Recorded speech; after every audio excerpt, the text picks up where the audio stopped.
Hi, everyone. Judge Andrew Napolitano here for Judging Freedom. Today is Thursday, October 2nd, 2025. Pepe Escobar joins us now, where it's already Friday in China. Pepe, it's a pleasure, my dear friend. Thank you for staying up late. You look like you're in a wonderful location with a great and busy street scene on early At Friday morning. midnight. Wow. Wow. And how far from Beijing are you? Wow. It's over 5,000 kilometers, and we are at over 5,000 kilometers from Shanghai. We Wow. are in Kashgar, which is the last major tier 4 city, meaning 4 million people in Xinjiang before you get to the China-Pakistan border, which is roughly 10 hours away from here. We were very close to the border yesterday. We were in Pamir lands yesterday, which is very close to the China-Pakistan border. And Wow. the context for you, Judge, in 1 minute, and to our audience, because this is probably the first time you're going to see Kashgar live on your show. We have been shooting a documentary across Xinjiang.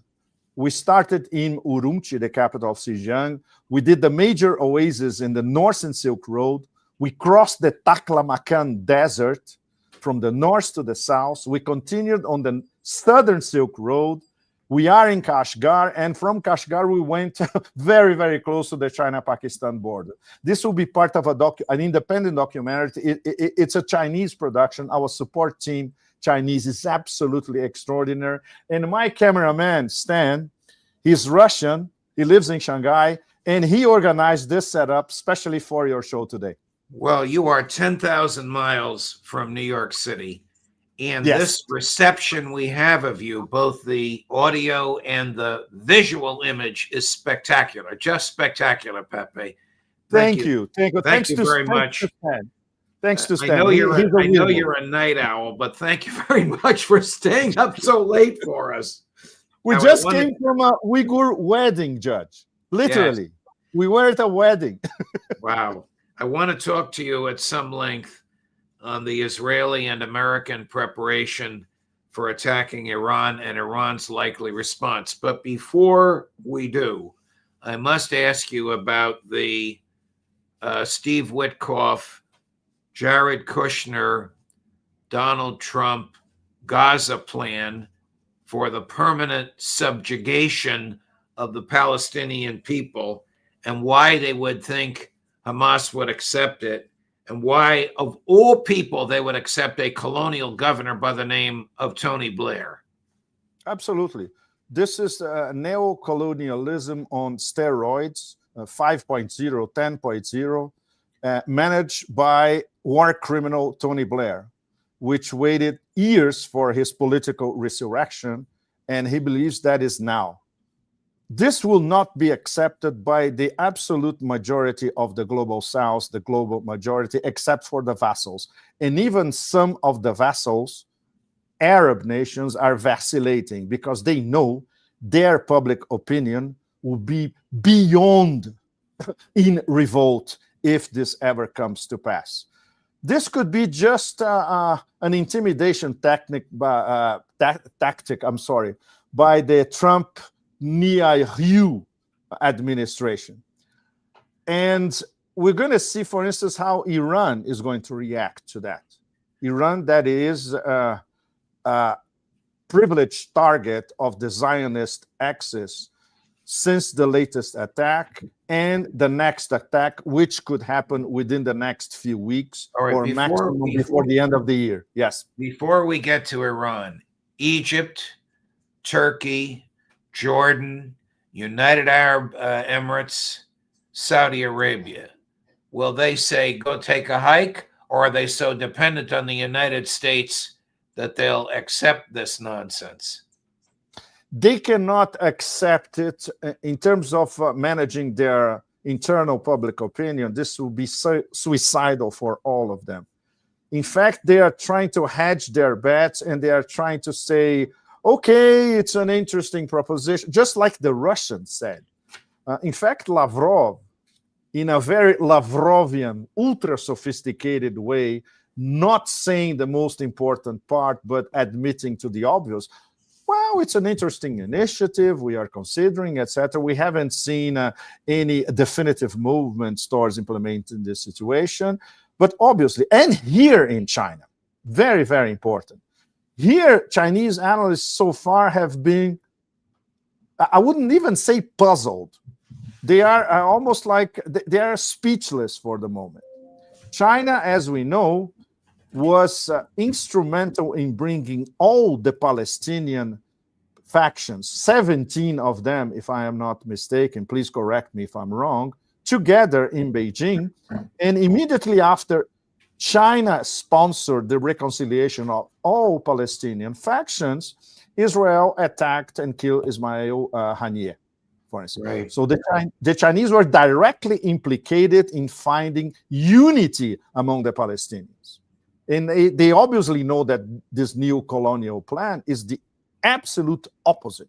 It's permanent, eternal subjugation of what would be a Palestinian resistance from now on by that massive Israeli blitzkrieg. So for the moment, the Chinese foreign ministry have been they're quiet.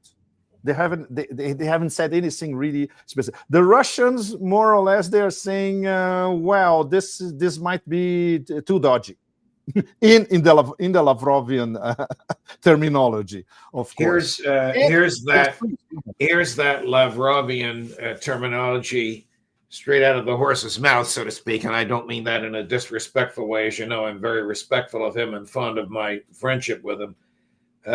Foreign Minister Lavrov 2 days ago. Now, this is about tomahawks being aimed at Moscow. This is very, very serious. Chris, cut number 3. Well, Americans do not supply tomahawks to everyone who asks.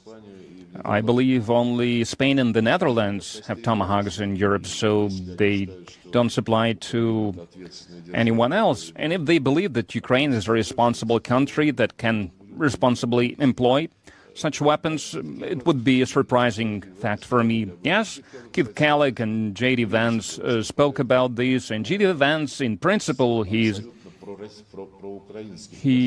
has a pro-Ukrainian stance, even though President Trump is always saying that he's a mediator, that Russia and Ukraine must resolve their differences with each other. But Keith Kellogg recently recommended the Ukrainian regime to accept the reality, to accept de facto that they have what territory they have.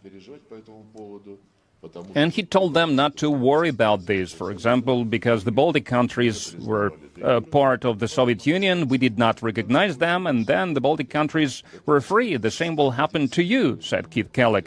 It's different from the stance taken by President Trump. So there are a lot of voices, there are a lot of speakers who are advancing the Ukrainian agenda. But the Kremlin has already said it clearly that even if tomahawks are supplied to Ukraine, it will not change the military situation. Situation, of course, is one of tremendous Russian dominance. That out of the mouth of the most sophisticated diplomat on the planet. Absolutely. And but you can see the discomfort in the way Lavrov is phrasing. This is at the Valdai Club. I didn't go to the Valdai this year because my priority was to travel in Xinjiang in Western China to see the development of the far west of China, which is something it's practically inexplicable to the West. In what I've seen here, of course, I ditched following the West and even the war in Ukraine for 2 weeks. And when I came back to it yesterday and I saw what Hegseth has been saying and that famous meeting of Trump with the generals and all that, from the Chinese point of view, Judge, and from this region that is growing at 7% GDP a year, way above Chinese development. And you see moderately prosperous society, as enunciated by President Xi Jinping, on the move, doing domestic tourism. Right behind me is the old city of Kashgar, 2,000 years old. It's over midnight, and it's bustling with domestic tourists from all over China. Wow. They come here in their state-of-the-art SUVs. They have charging stations all over the place, their latest smartphones, disposable income, and they look at the West now with what is this? What are they doing? You They are mentioned puzzled by this progressive suicidal move of Western civilization. And more moderately prosperous Chinese that we're seeing here from all regions of China, they are already whispering to each other, look, this is really the past. We are already in the post-Western world, and we are leading.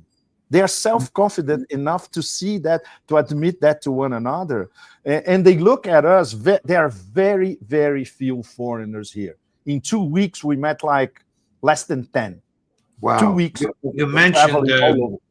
You mentioned Secretary Hegseth. Did the Russians and the Chinese military and diplomatic and political leadership take note of the absurd speeches that Secretary Hegseth and President Trump gave, and they gave it where they assembled every single American general and admiral on the planet in one room?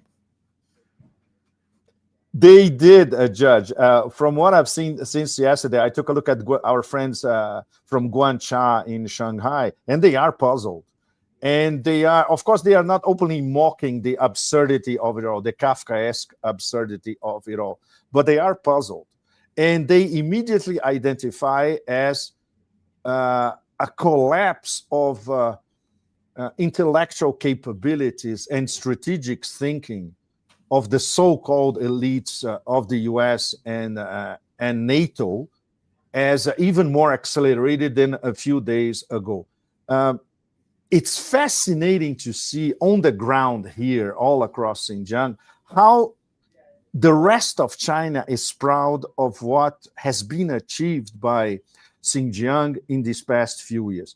For instance, very important number, less than one Chinese has ever been to Xinjiang. They're starting to come now.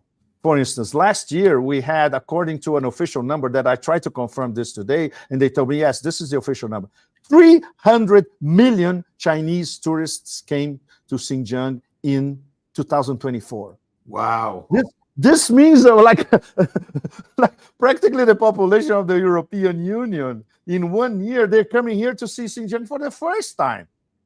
And they see, wow, this is part of China. This is developing fast. And you go to a city like Urumqi, you have the same services as Shanghai, Beijing, or Guangzhou. It's extraordinary. So in terms of this geoeconomic development and the interaction with the neighbors, for instance, we were in parts of the New Silk Roads, the China-Pakistan Economic Corridor, the Belt and Road, you name it. You see trade back and forth in front of you. When you drive from Urumqi, you see a sea of solar panels, solar stations, wind turbine farms, electrification all over. And when you compare to even certain parts of the United States, wow, this is eons ahead. It's so impressive that it takes your breath away, in fact. And then when you start to compare politically with what's on CGTN or in Xinhua or in Guangzhou, which is more independent, they are perplexed at the decadence of the US and Europe at the same time. Have the Russians and Chinese taken note of the US warships off the coast of Venezuela? Yes, they do, and there are already discussions. Some of them on the sidelines of the Valdai. I had some very good friends attending the Valdai this year, and of course here in China as well, between Beijing and Shanghai, that the U.S. might be bluffing, or they might be trying a 1-2 strike against Iran and Venezuela simultaneously. I think it's more like the first option. This could be a gigantic bluff. Iran is ready, Judge. Make no mistake. And if I have a chance to go to Iran by the end of October, I can answer this question for you live from Tehran. Well, we will definitely love to have you on live from Tehran. But when, not if, when the Israelis and the Americans strike, is Iran prepared? Yes, and they have been preparing themselves since the last strike in June. So this is a little over almost between 3 and 4 months later. They have advertised, I would say quietly, that their best new weapons were not even tested in the response to Israel. So they have a lot of aces up their sleeves. And they are very sure of themselves if there is an attack, the IRGC, the so-called decapitated IRGC, not really, because the new generation, they are as strong as the former ones. Iran doesn't depend on individual leaders. It's a process. And at the same time, they know that if the Israelis try something with help of Americans, slightly more radical, they are also prepared for the fact that Israel might even go for the Samsung option. And Wow. then, of course, their Iranian response is going to be even more devastating than if we're only talking about conventional weapons. And, of course, Pezeshkian is a very complicated affair, Judge, because people in the IRGC, in the leadership of the Pezeshkian is the president of Iran. Exactly, the president of Iran. And people very close to Ayatollah Khamenei, they know that Pezeshkian is trying to appease the Americans by any possible means. And they know that it's not working. And at the same time, they cannot simply cut off his wings. After all, he is the elected president. But he does not reflect the thinking among the circle around Ayatollah Khamenei and the leaders of the IRGC. They know that. What is that thinking with respect to Israel and the U.S.? That the response has to be extremely devastating. This means no holds barred, and this means their new hypersonic missiles, which they haven't launched in the previous response, which was, by the way, interrupted after 12 or 13 days because the Israelis phoned Donald Trump and said, stop this thing because we are being decimated. Will Beijing or Moscow be involved to help Tehran? Overtly not. Considering their, let's say, back channels and underground channels, no question about that. And this is something that was admitted to some of us when we were in Iran before the Israeli attack in June. We were there in May. And this is something that our connections in Tehran, Moscow, and even in Beijing are saying, yes, there is BRICS SCO style help in the background, not specified by anybody, presidency level or Ministry of Defense level. But everybody around here in Eurasia knows that, yes, the help is there. We still don't know how to quantify it and how it's going to happen. Because this is an attack on BRICS, which is something that at the SCO meeting in Tianjin, in the beginning of last month, in fact, of September, those of us who were there, we could see that the way the SCO is coalescing is they have to get their act together, BRICS style, and even more forceful than BRICS, because they know that the current war by the Trump administration or Trump-Netanyahu or Zionist axis, whichever way you want to call it, is a war against BRICS and war against BRICS integration, which means a war against leaders of the global south. Wow. Does Iran pose the slightest national security threat to the United States of America? Zero. Less than zero, Judge. And everybody knows that. And everybody in the U.S. with the brain